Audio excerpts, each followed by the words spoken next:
बिस्मिल्लाहिर्रहमानिर्रहीम। नाज़रीन, मैं हूं इमरान यकूब ख़ान और आप देख रहे हैं मेरा यूट्यूब चैनल इमरान यकूब ख़ान। नाज़रीन, आज हमारे साथ मौजूद हैं इब्राहिम राजा साहब। इब्राहिम राजा साहब एक सीनियर साफ़ी हैं, तज़कियाकार हैं और इस्लामाबाद में पावर कॉरिडोर पे गहरी नज़र रखते हैं। थैंक यू राजा साहब। Sir thank you. राजा साहब, ये जो हमेशा कहा जाता है कि जी पाकिस्तानी सियासत में ख़ास तौर पे खुफिया पैगाम की बड़ी बातें होती हैं कि जी फ़लाँ शख्सियत को खुफिया पैगाम दे दिया, फ़लाँ शख्सियत का खुफिया पैगाम लेके फ़लाँ जगह पे चली गई। अभी हाल ही में शाहिद हक्कान अब्बासी साहब कि पहले ECL से नाम निकाला गया, उसके बाद कहा गया कि वो खुफिया पैगाम लेके गए हैं मियां नवाज शरीफ के पास। तो ये सारी बातें आपके नज़दीक ये क्या खुफिया पैगाम है? सर पाकिस्तान में तो हमें पता है कि वो होता है जो मंजूर खुदा होता है, और पाकिस्तान में इसका मतलब ये होता है कि जो इस्टेब्लिशमेंट को मंजूर होता है। और ये खुफिया पैगाम रसानी की तो सर हमें पता है कि एक बड़ी तारीख भी है। अभी आपने शाहिद खाकान अब्बासी का जिक्र किया, तो शाहिद खाकान अब्बासी के बारे में हम जानते हैं कि वज़ीर-ए-आज़म इमरान खान, उन्होंने बतौर ख़ास जो है वो अमेरिका में एक तकरीर करके कहा था कि ये शख्स बार बार कहता है कि मुझे जेल में डालो, लो हमने इसको जेल में डाल दिया। तो वज़ीर-ए-आज़म इमरान खान की भी बड़ी ये ख्वाहिश थी कि वो उनके ऊपर अगर करप्शन के केसेस हैं तो वो जेल में जाएं। लेकिन उसके बावजूद जो हमारी इतलात हैं कि जब ये मामला कैबिनेट में गया है उनका नाम ECL से निकालने का, तो उसके ऊपर कुछ खदशात थे कैबिनेट के। लेकिन जिस तरह से आपने जिक्र किया पैगामात का, तो वो पैगामात बड़े मौसर होते हैं। वो वज़ीर-ए-आज़म इमरान खान की ख्वाहिश के बरक्स भी वो नाम निकला। उसके बाद हमने देखा इनिशियली शाहिद खाकान अब्बासी साहब ने कहा कि वो सिर्फ अमेरिका जाएंगे अपनी हमशीरा की अदालत के लिए, उसके बाद वो वहाँ से लंदन भी चले गए। तो ये जो पैगामात हैं सर, ये तो हमारी सियासत का हिस्सा है। हमें ख्वाजा आसिफ का भी पता है कि जो जनरल बाजवा की एक्सटेंशन की हमायत के लिए नून लीग को कायल किया था मियां नवाज शरीफ को कि इसकी हमायत की जाए, तो वो सारी जो राब्ताकारी थी वो भी रावलपिंडी के दरमियान, यानी हमारी इस्टेब्लिशमेंट और नून लीग के दरमियान, वो ख्वाजा आसिफ ने की थी। लेकिन बाद में जो कमिटमेंट्स ख्वाजा आसिफ ने की थी या उनको कोई यकीन दहानियाँ करवाई गई थी, तो वो नून लीग के मुताबिक, नून लीग के ज़राए के मुताबिक वो कमिटमेंट्स पूरी नहीं हुई।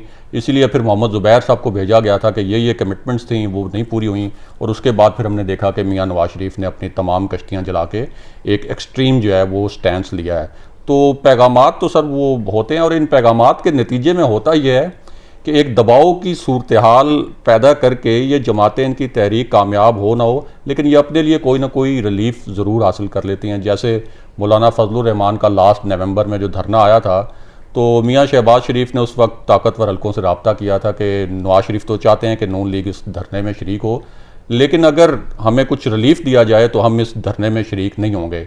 और फिर उस धरने के अगेंस्ट शहबाज शरीफ ने इस्टेब्लिशमेंट से डील की, और मियां नवाज शरीफ उस डील के नतीजे में उस धरने के 3 रोज़ के बाद उनको लंदन जाने की इजाज़त मिल गई। और हमें यह भी पता है कि प्राइम मिनिस्टर इमरान खान की उसमें मर्जी शामिल नहीं थी और प्राइम मिनिस्टर से वो सारा बाला काम हुआ। तो ये सारी सर पैगाम रसानी का नतीजा है। राजा साहब, आपने मियां शहबाज शरीफ का जिक्र किया, तो उनके बारे में आम तासुर ये है कि वो इस्टेब्लिशमेंट के साथ अच्छे ताल्लुकात रखते हैं और उनकी सेटिंग भी है। लेकिन इस तमाम वो मियां नवाज शरीफ को तो बाहर भिजवाने में कामयाब हो गए, लेकिन ख़ुद वो और उनका बेटा हमजा शहबाज जेल में है, नैब के केसेस भुगत रहे हैं। तो क्या कहीं उनकी पैगाम रसानी कमज़ोर पड़ गई है? सर जब शहबाज शरीफ लंदन से वापस आए थे, जब कोविड की सिचुएशन पाकिस्तान में शुरू हुई थी, तो बहुत हमें बावसूख ज़राए ने बताया था कि शहबाज शरीफ को ये सिग्नल दिया गया था ताकतवर हलकों की जानिब से कि आप आएँ और आपको गिरफ़्तार नहीं किया जाएगा।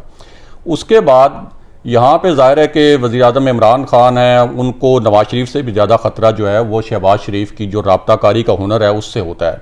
तो वो 2-4 महीने यहाँ पे रहे, उनकी बेल भी एक्सटेंड होती रही, आपको पता है। लेकिन फाइनली चूँकि इस्टेब्लिशमेंट के पास भी कोई और ऑप्शन नहीं है, और फिर वज़ीर-ए-आज़म इमरान खान की भी ये जो बड़ी ख्वाहिशात हैं उनमें से एक ख्वाहिश ये है कि शहबाज शरीफ जो हैं वो उनको जेल में रहना चाहिए। तो इस वजह से फिर हमने देखा कि, बल्कि एक इजलास का भी आपको हवाला बता दूं कि नून लीग के ज़राए ने हमें बताया, उस इजलास में 2 ज़राए ने, कि उस इजलास में डिस्कस हुआ कि शहबाज शरीफ को मशवरा दिया इस्टेब्लिशमेंट ने, जब उनके ख़िलाफ़ नैब ने दोबारा से केसेस खोलने शुरू किए, कि आप दोबारा लंदन चले जाएं, वरना बाद में आपके लिए मुश्किलात होगी। यानी उनको वज़ीर-ए-आज़म इमरान खान साहब की तरफ से एक मैसेज इस्टेब्लिशमेंट को जो मिला था वो उन्होंने कन्वे कर दिया था शहबाज शरीफ को, लेकिन शहबाज शरीफ को लंदन वापस जाने की मियां नवाज शरीफ ने इजाज़त नहीं दी, वरना वो भी लंदन चले जाते और 4-6 महीने इंतज़ार करते कि हालात ठीक हो जाएं। तो शहबाज शरीफ तो सर इस वजह से वो इस वक्त जेल में है, लेकिन जो जिन पैगाम रसानी का आपने जिक्र किया वो ज़राए ये भी बताते हैं कि शहबाज शरीफ की भी जल्दी सर वो रिहाई होने वाली है, क्योंकि जब भी ये दबाव का एक माहौल क्रिएट किया जाता है तो उसके अंदर से कुछ ना कुछ मफाहमत के ज़रिए कुछ निकाल लिया जाता है। राजा साहब, एक ये भी कहा जाता है, एक तासुर ये भी है कि शायद शाहिद हक्कान अब्बासी एक ऐसी शख्सियत हैं जो फ्यूचर में उन हलकों के नज़दीक, इस्टेब्लिशमेंट के नज़दीक इस तरह के साबित हो सकते हैं कि शायद वो शहबाज शरीफ को रिप्लेस कर दें। क्या ऐसा मुमकिन है? सर, शाहिद खाकान अब्बासी से इस्टेब्लिशमेंट के नुमाइंदों ने जब वो जेल में थे LNG केस में तो मुलाकातें की थी। शाहिद खाकान अब्बासी ने उसके बारे में बताया भी था। शाहिद खाकान अब्बासी जो हैं वो इस्टेब्लिशमेंट के लिए काबिल कबूल भी थे, लेकिन इस वक्त जो मियां नवाज शरीफ ने जो स्टैंस लिया है और जो मरियम नवाज साहिबा ने स्टैंस लिया है, उससे लगता है कि उनके लिए शहबाज शरीफ भी काबिल कबूल नहीं है कि वो वफाक में आए और ना ही शाहिद खाकान अब्बासी वफाक में आए, वरना वो एक ऐसा लेवल बनाने की कोशिश करते, एक ऐसा ग्राउंड बनाने की कोशिश करते कि चलें अगर मियां नवाज शरीफ नाअहल हैं, मरियम नवाज 5 साल अगर नहीं आ सकती वफाक में या पार्लियामेंट में नहीं आ सकती, सियासत में मुतहरिक किरदार अदा नहीं कर सकती, तो शाहिद खाकान अब्बासी के लिए कुछ चांस बनाने की कोशिश की जाए या शहबाज शरीफ को इस्टेब्लिशमेंट के लिए काबिल कबूल बनाने की कोशिश की जाए। लेकिन मरियम नवाज साहिबा की ये हरगिज़ उनके लिए काबिल कबूल नहीं है कि शहबाज शरीफ वफाक में आए या शाहिद खाकान अब्बासी या नून लीग का कोई और लीडर इस वक्त जो है वो वफाक में आए। इसलिए उन्होंने एक एक्सट्रीम पे जाके इस्टेब्लिशमेंट के खिलाफ स्टैंस लिया है कि उनको इतना दबाव में लाया जाए कि प्रॉबेबली मियां नवाज शरीफ के केसेस तो इमीडिएटली नहीं ख़त्म हो सकते, लेकिन मरियम नवाज के लिए शायद जो है वो कोई चांस बन सके। राजा साहब, आप मुस्लिम लीग नून का सियासी मुस्तकबिल क्या देखते हैं? सर, मुस्लिम लीग नून का सियासी मुस्तकबिल तो ख़त्म नहीं हो सकता। एक तो परवेज़ मुशर्रफ ने भी कहा था कि बेनज़ीर भुट्टो और मियां नवाज शरीफ की सियासत ख़त्म हो गई है। अल्ताफ़ हुसैन का मामला कुछ और था। पंजाब की बहुत पॉपुलर जमात है मुस्लिम लीग नून, PTI ने भी पेनिट्रेट किया है, लेकिन पंजाब में इस्टेब्लिशमेंट को जो है वो हमेशा इससे पहले हमायत हासिल रही है। हमें पता है कि बलूचिस्तान में, KP में, फाटा में और कराची में बहुत से एलिमेंट्स ऐसे हैं जो इस्टेब्लिशमेंट के मुखालिफ रहे हैं। तो जो इस्टेब्लिशमेंट की सही हमायत, सपोर्ट, जो गढ़ था हमायत का, वो तो पंजाब है। और पंजाब में मुस्लिम लीग नून के अभी पेनिट्रेशन भी है। मरियम नवाज़ अगरचे अभी सियासत में यानी पार्लिमानी सियासत में मुतहरिक नहीं हो सकती अपनी मुकदमात की वजह से, लेकिन ये नहीं कहा जा सकता कि नून लीग की जो है वो सियासत ख़त्म हो गई है। और हमें तहरीक इंसाफ के बारे में भी मालूम है कि तहरीक इंसाफ सिर्फ वज़ीर-ए-आज़म इमरान खान साहब का नाम है। इमरान खान साहब की करिश्मेटिक पर्सनैलिटी के ऊपर वो चलती है। तो इमरान खान साहब अगर वो सियासत से किसी भी वजह से आउट होते हैं या तो उनके पीछे जो है वो कोई तहरीक इंसाफ को इस तरह से लेके चलने वाला नहीं है। तो इसलिए ये मुझे नज़र नहीं आता कि नून लीग की कोई सियासत ख़त्म हो गई है। नून लीग की सियासत जो है वो अगले इलेक्शन में भी हमें बड़ी फ़ाल और बड़ी भरपूर नज़र आएगी। मरियम नवाज का मुस्तकबिल क्या देखते हैं? क्या वो मियां नवाज शरीफ और अपने चचा मियां शहबाज शरीफ को रिप्लेस कर देंगी? सर, मरियम नवाज का मुस्तकबिल जो मैं देखता हूँ कि मरियम नवाज इस मुल्क की इन तमाम मुश्किलात के बावजूद जो नून लीग झेल रही है, नून लीग का जो सियासी पेनिट्रेशन है, जो उसने निज़ाम बनाया हुआ है और जो 3 दफ़ा प्राइम मिनिस्टर रहे हैं मियां नवाज शरीफ, मुझे लगता है कि मरियम नवाज 5 साल बाद नहीं तो 10 साल बाद, यानी अब बीच में अगर मिड टर्म हो जाते हैं तो मरियम नवाज जो हैं ये सारे मामला तय होंगे और मरियम नवाज इस मुल्क की प्राइम मिनिस्टर बनेंगी।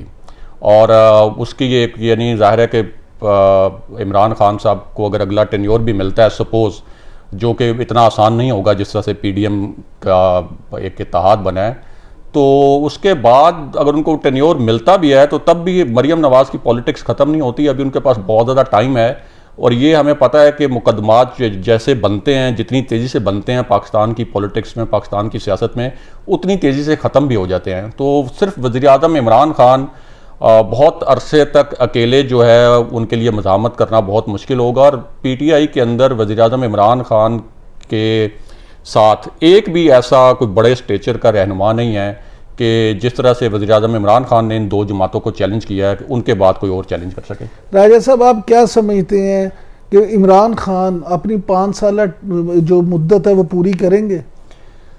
सर 5 साल मुद्दत अब इस वजह से लग रहा है कि वो पूरी करेंगे। एक तो पीपल्स, अब जैसे आपने पैगामात का जिक्र किया था कि एक दबाव की सूरत हाल में ये रिलीफ हासिल करते हैं। हर किसी को पता है कि आसिफ अली जरदारी साहब ने अपनी एक कारोबारी दोस्त के ज़रिए ताकतवर हलकों को पैगाम पहुंचाया और वो कारोबारी शख्सियत जो है वो मियाँ नवाज शरीफ के भी करीब रही है और मियाँ नवाज शरीफ को भी ये मालूम है कि वो किसके ज़रिए वो पैगाम पहुंचा और उन्होंने अपना, हमने देखा है कि जैसे लग रहा था कि आसिफ अली जरदारी भी दोबारा जेल जाने वाले, लेकिन अब उनकी बेल्स जो हैं वो एक्सटेंड हो रही हैं, वो हॉस्पिटल में भी जा रहे हैं, हॉस्पिटल में भी सारी उनको सहूलतें जो हैं वो मैसर हैं। तो पीपल्स पार्टी तो इससे पीछे हट गई है।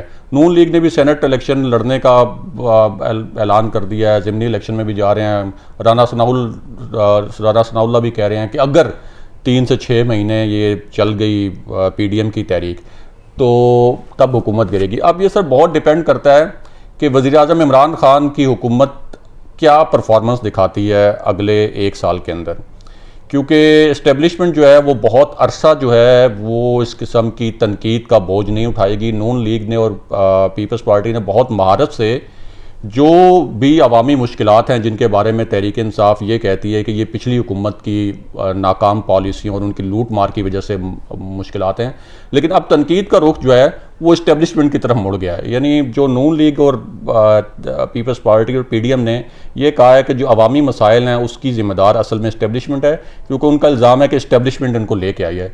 तो वो 1 साल के अंदर उनको परफॉर्म अब करना पड़ेगा। अब वो पिछला 2.5 साल वाला वो नहीं चलेगा कि पिछली हुकूमत ने किया, पिछली हुकूमत ने किया।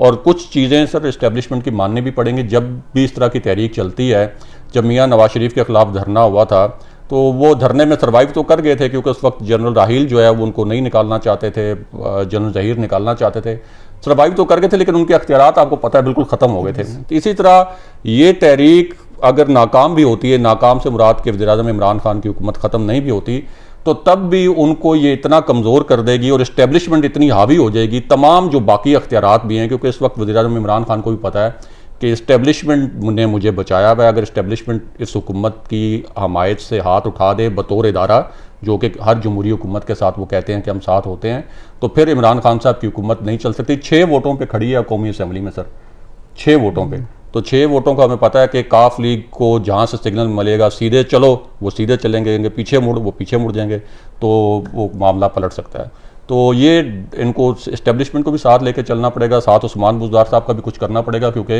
इस्टेब्लिशमेंट उनकी तैनाती से भी खुश नहीं है और उसके ऊपर भी तहफ़्फ़ुज़ात उठाती रहती है। बहुत शुक्रिया राजा साहब। नाज़रीन, आपने हमारी ये वीडियो देखी। अगर आपको हमारी ये वीडियो पसंद आए तो इसको लाइक करें, इसको शेयर करें और हमारे चैनल इमरान याकूब खान को सब्सक्राइब करें। शुक्रिया। पाकिस्तान जिंदाबाद।